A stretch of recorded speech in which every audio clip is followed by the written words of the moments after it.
Singapore নিরক্ষরেখার কাছে অবস্থিত এক শহর রাষ্ট্র।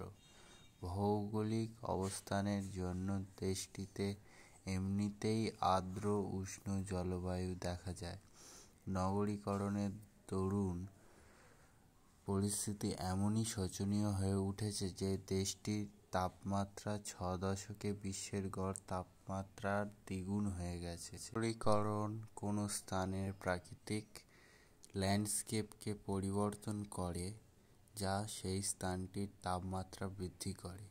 কনক্রিটের তৈরি রাস্তাঘাট, অট্টালিকা দ্বারা সূর্যের রশ্মি ও তাপ শোষণ ও রাতে খুব আস্তে তাপ বর্জন, হাওয়ার গতিপথে বাধা সৃষ্টি, গাড়ি আদি প্রভৃতি যানবাহন দ্বারা নির্গত গ্রিনহাউস গ্যাস প্রভৃতি এই প্রক্রিয়াকে ত্বরান্বিত করে।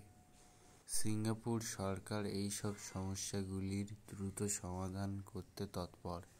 বিগত 2 দশকে এই সকল প্রচেষ্টার মাধ্যমে শহরটিকে সবুজ করার উদ্যোগ নেওয়া হয়েছে।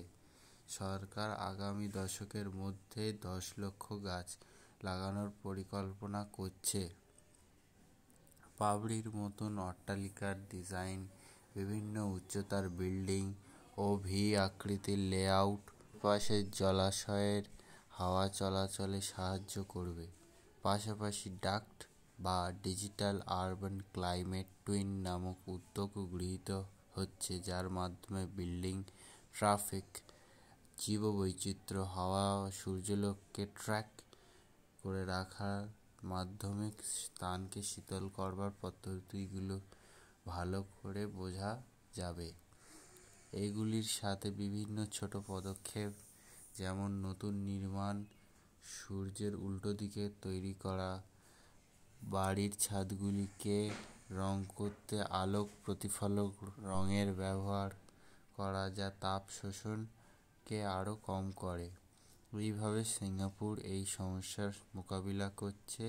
এতে তাদের দৈনিক আর্থিক ও বৈদ্যুতিক খরচ ও গ্রিনহাউস গ্যাস উৎসর্জন কমছে, যাতে তাদের ভবিষ্যতে সর্বাঙ্গীন উন্নতি হবে বলে বিশেষজ্ঞদের দাবি।